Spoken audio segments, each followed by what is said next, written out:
through the case of infographics, where we come up with a big emotional idea that's story-driven and then data to back it up, we can explain it to the uninitiated and have all of the cheerleaders cheer it on too, because they're like, finally, somebody explained it for us.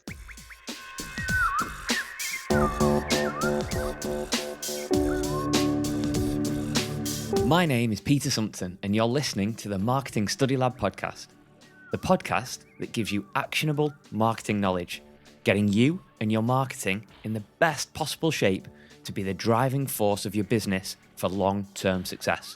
From strategy and tactics to practical application, we've got it all covered. If you'd like to support the show, it'd be fantastic if you could leave a 5-star Apple Podcast review or get in touch. Especially if you have a burning marketing question, I'd love to chat it through with you. Email me, peter@marketingstudylab.co.uk. Or you can find me on LinkedIn. There's a link in the show notes if you can't be bothered searching on LinkedIn. So what are we going to learn, and who's on Marketing Study Lab today?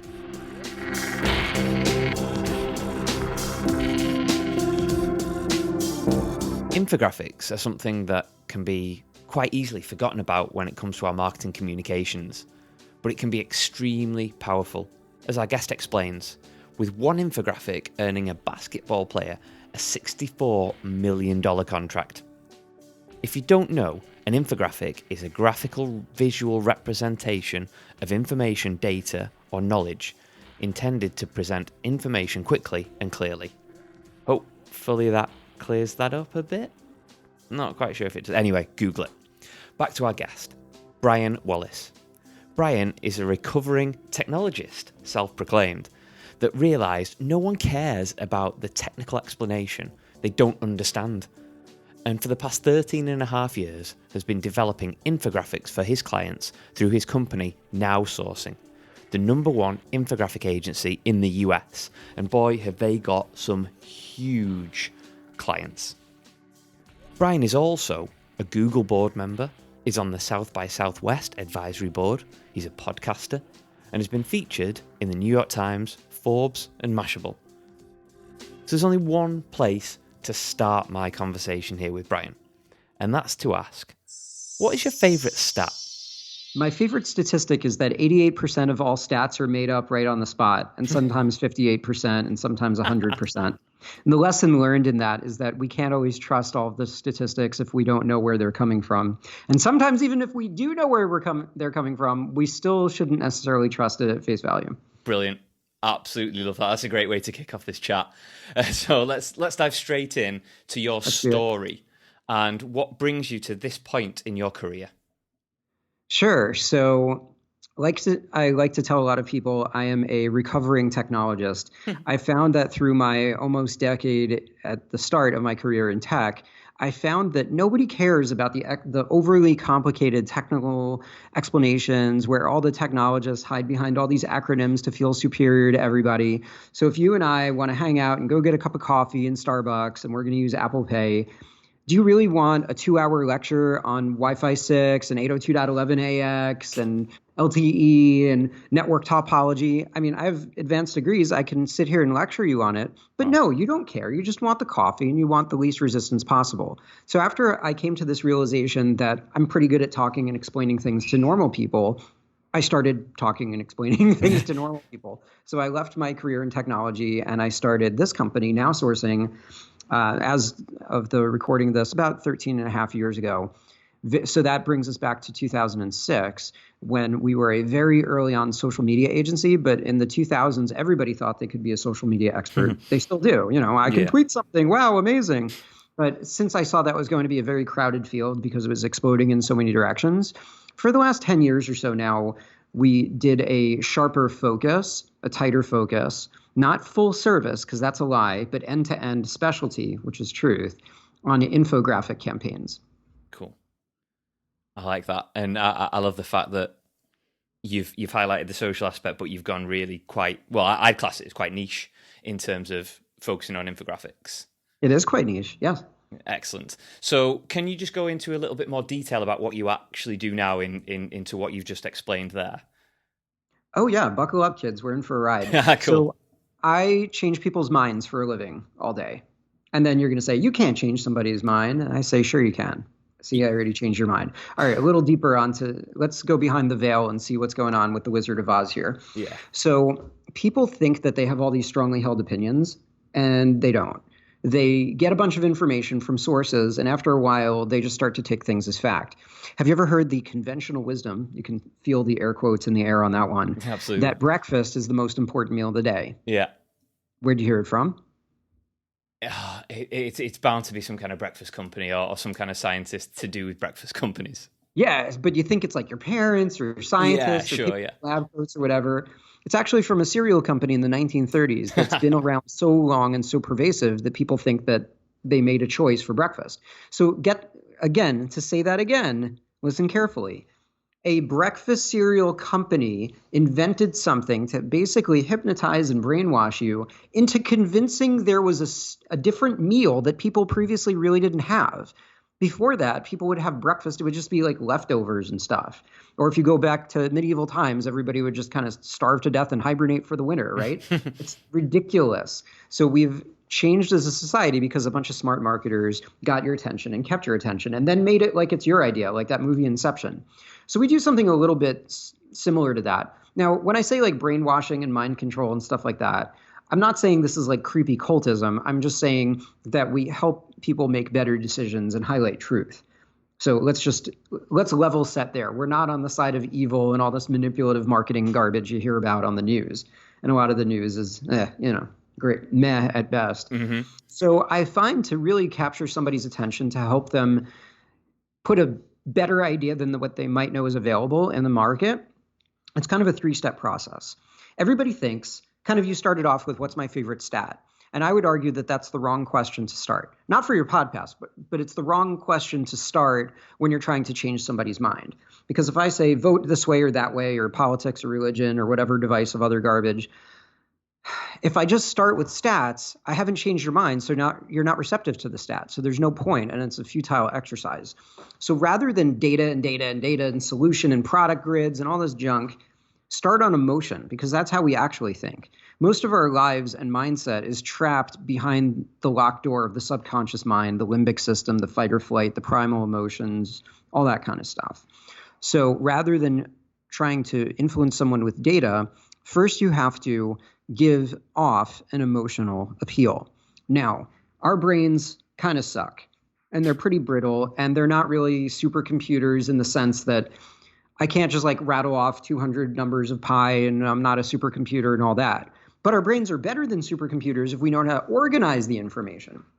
So the tried and true way to get somebody's attention after the emotion and keep their attention and enable people to have rapid cognition and even be interested in what you have to say is a story. And then after that, you can have all the data to back it up. And that's what we do through infographics. That's really cool. And I love the fact that if you look at an infographic, it is based on facts and figures, but there's and you can see it. It's a shame that we can't show them on a podcast, but when you look at the infographics, we can link to a few. Yeah, absolutely, and we'll do that in the show notes. So if you click on the links, then you can see that emotion that you're talking about simply through the images that you use and the way you almost tell a story through the whole infographic. Oh, yeah. Without the emotion and the story, any idiot can just throw up a bunch of junk charts, but why should I trust it? Yeah. I shouldn't. Quite the opposite, right? Absolutely. So is it the story that makes a good infographic, or is it a mixture of the right numbers, figures, stats, statements intertwined with the story? So I'll answer it with a question. What is 1 + 1 + 1? 3. Not in this case, right? So something that's more than the sum of its parts is what we're trying to do. Okay. So although it's equal parts 1, 2, and 3, really it's part research, part design, and the storytelling and all of that, and then the implementation and then getting it out into the media. When you put things together, it has a much larger impact. So a lot of people may not have heard this from Jeff Bezos, the guy who founded Amazon, but using a baseball analogy that he talks about.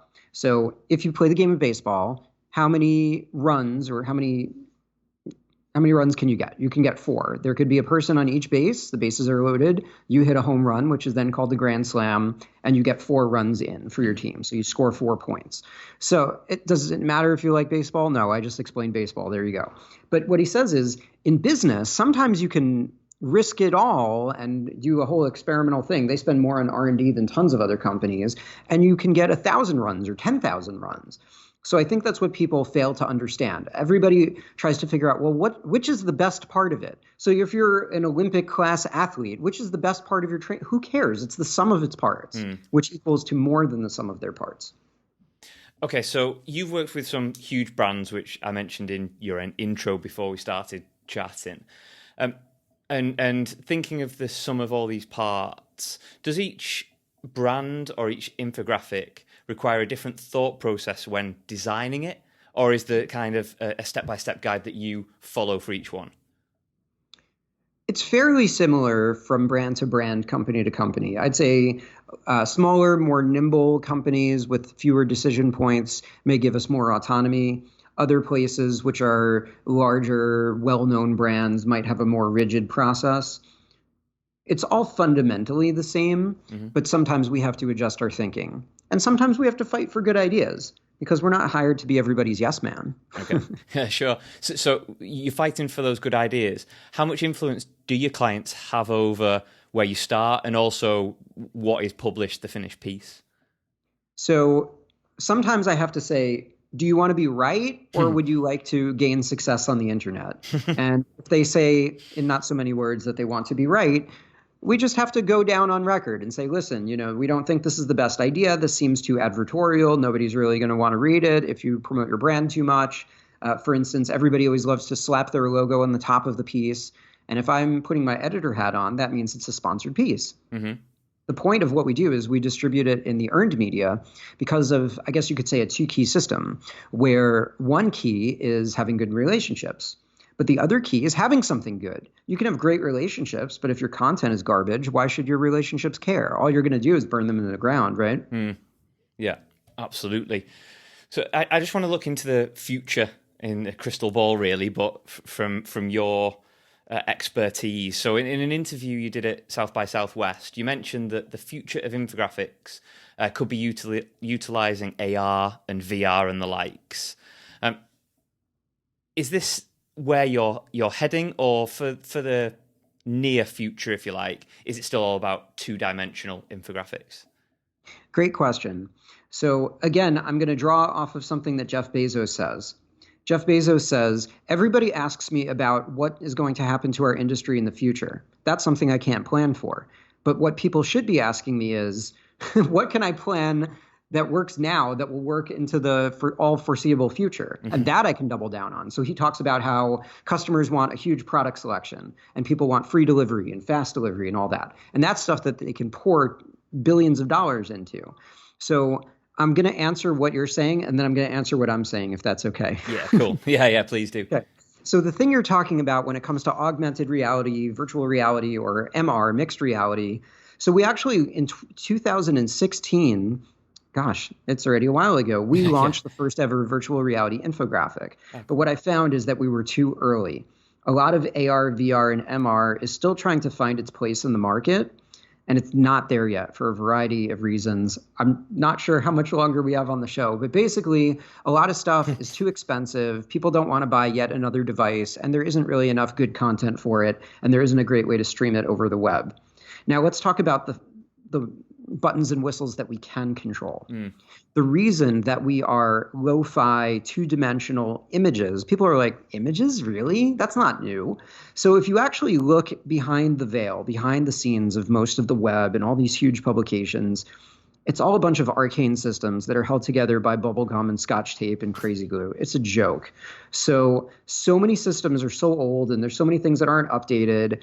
Tons of publications don't necessarily have the ability to even put an image on their site, for crying out loud. There's things that are just ancient.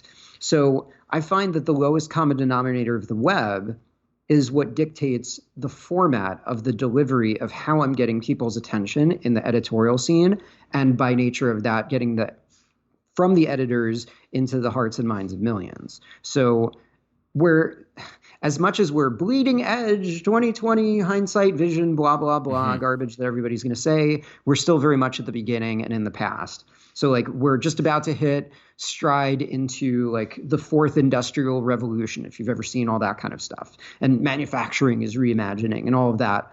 So VR and AR are cutting edge, bleeding edge technologies that have not found a commercial base, in my opinion, yet. But there's a lot of other technologies that I think are a little bit further ahead, such as voice technology and artificial intelligence, that are pushing things forward. So we've got our ear to the ground on pretty much everything imaginable. So you'd bet that we are definitely taking notes on all of the technological future. That's cool, and basically keep an eye out for anything that you're involved in then, because it's going to be at that tipping point and that sharp end of the tech, and I'm not going to say digital revolution, because that's just a crappy little phrase, but the the advances. It's not the only crappy phrase. Yeah. Yeah, absolutely. No, I completely agree with you there. We love to throw these crappy phrases around and make ourselves sound very clever and big. I think it makes us sound stupid. Yep. I think that while everybody's chasing for the new thing and the new buzzword, people lack the knowledge to even understand what expertise is. And this is actually where we help people a lot, interestingly. I think that there's the misnomer in today's world between what subject matter expertise is and truly being an expert. So subject matter experts can put on a fancy bow tie and have a nice little haircut and talk to an audience of everybody that's like them in the echo chamber. There's a not as nice word that I'm not going to say in your podcast for it. And you can just imagine there. We'll talk later. So they, in their little cheerleading squad, can talk about things with fancy words that only they know and a select few. And everybody cheers them on to further their industry and validation. But meanwhile, all of these people can't explain it like I'm a 5-year-old. They can't explain it to the layman. So through the case of infographics, where we come up with a big emotional idea that's story-driven and then data to back it up, we can explain it to the uninitiated and have all of the cheerleaders cheer it on too, because they're like, finally, somebody explained it for us. I think you've just hit on the perfect crossover there, and you said story-driven, data to back it up. And I don't know anyone that I don't listen to, talk to, watch, read, whatever it is, that tells a good story but has data to back it up that I don't believe in and want to follow and want to get closer to. Yeah, I mean, I think that's the beginning and the end of it, or the beginning and the middle and the end of it. Stories are predictable. Our brains they feel comfortable with it. Right? I mean, how many Star Wars movies are they making? People aren't even making new movies anymore, right? Because they're just like, we're just going to go with the predictable story, let alone a story. They just want to do the predictable story. Yeah. I think, I can't remember where it must have been on a podcast, but they were saying there's only really 9 different types of movies, something like that. The same kind of story, and they all follow that pattern, because that's what we want and that's what we expect. Oh, yeah. There's a funny TED Talk where it's just like a meta of a TED Talk. It's like, now I'm going to point over here. Now I'm going to say an interesting statistic. And now I'm going to pause dramatically. Right. It's hilarious. Brilliant. Love it. So just before we finish up with a couple of quick fire questions, if I was to, and I'm not proposing that I do this, far from it, because I'd always go to an expert for anything. But if I was to try and design an infographic right now, where would I start? Just very briefly, like the little steps that you'd take. So honestly, I recommend that people would just go to a professional, yeah, sort of like how you don't. And that's not a sales pitch. That's just honesty, right? So if you said, like, just change it to literally anything else, maybe in the physical world. If I wanted to build my own car, where should I start? I don't know, go to the car dealership, you dummy. Like, if I wanted to build my own house and I'm not a carpenter and I didn't make a blueprint, it doesn't make any sense. But let's just suspend reality and say that magically overnight people attain some of these skills. So first, they have to reimagine themselves and their company outside of their 4 walls. The reason why we're good at telling stories is because we're the objective outsider. So you yourself cannot be an objective outsider, so that's probably not going to work, and that will kill it. Most infographics suck before they start because they're not interesting enough. So they don't come up with enough power and punch and headline and emotion, like we said. They don't usually follow a good enough story, and they don't pick the right data points. They just throw a bunch of data points at the internet. it has to be interesting data points. So really following that incremental order, I think, is going to make a difference. Also, don't shortcut design. You want to have cheap garbage? Okay, but don't expect much of it. If you don't implement it on your website correctly, guess what? It's going to fail. If you don't know how to do media outreach, guess what? It's going to fail because it won't be seen. So there's so many gotchas that would take probably a little bit more time than we have, but honestly, everybody should stick to their knitting and figure out what they're good at, and then figure out how to delegate other things to other people who have expertise. Yeah, completely agree. So that moves us nicely on to the final part, which is quick-fire questions. So you're ready for these? Let's go. Yes. Excellent. So what is your go-to source of information?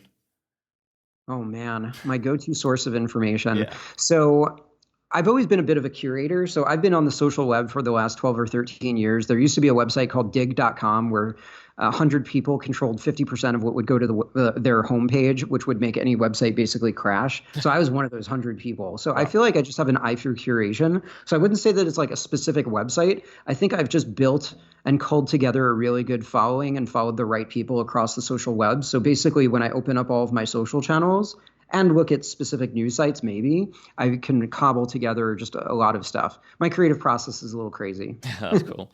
What was the last thing you Googled? What's the last thing I Googled? Oh, boy.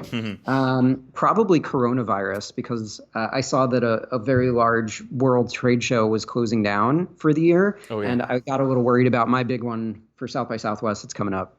Cool. Well, not cool, but yeah. Not cool, but you asked, so I answered. If you could tell your 10-year-old self one thing, what would it be? Buckle up. It's going to be a really bumpy ride. I'm a very different person than I was back then. On what I call Life 2.0, which I've referenced in some other places. Love it. What is your favorite infographic? My favorite infographic? Well, a few years ago, were able to get a basketball player a $64 million contract. And this summer, he actually just got a re-up of a 5-year, $180 million one. So I love the story and the case study that we have with that, because I really feel like we challenged basketball as a game to think about itself differently through the eyes of this player as the exemplar. I like the way you just dropped that in. My jaw just kind of opened dead wide when you were just mentioning that, just flippantly. I love it. I love it. It's not flippant, it's intentional. Cool. Absolutely brilliant. So, final and most important question. If people want to find you or find out more about what you do, where should they go? So since there's probably a few 100,000 people named Brian Wallace, always put together Brian Wallace and the name of my company, which is NowSourcing. You'll find me on pretty much every social channel, the loudest on LinkedIn. You'll see different live videos and stuff I do over there, lots of valuable content, and of course, nowsourcing.com. And hey, if you like listening to my voice, I also have a little podcast called Next Action. Fantastic, and I'll link to all those in the show notes. And please, if you do one thing, just follow Brian on LinkedIn. It's definitely worth it. I can vouch for that. Thank you, Peter. Brian, thank you so much for joining me today. It's been really interesting learning all about infographics, and you're just such an interesting person to listen to, and the way you surprisingly tell stories but back it up by facts and your knowledge. It's fantastic. Thank you so much. A pleasure, Peter. Thank you for the opportunity.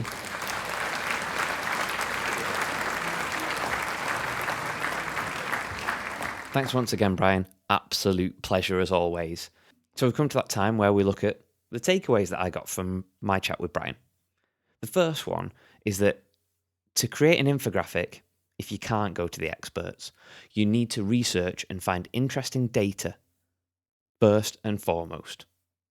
But whatever you do, don't shortcut the design. This is crucial. It's the glue that holds all the interesting stuff that you've researched and found out together. Without it, you just have a pile of numbers and figures that may not generate any interest or the interest that you desire.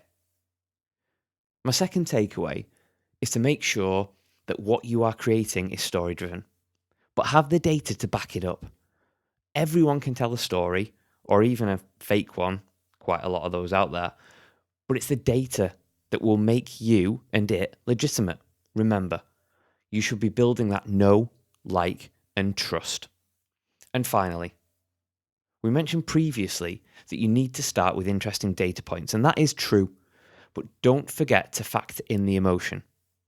What will truly draw the attention of your customers is that emotional tie. Yes, the stats and the design are integral to what you are doing, but it's that emotional connection, that emotional part that will last long in the memory of your customers.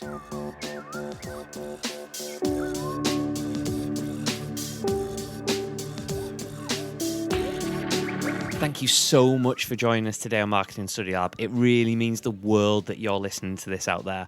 And hopefully I've provided you some value.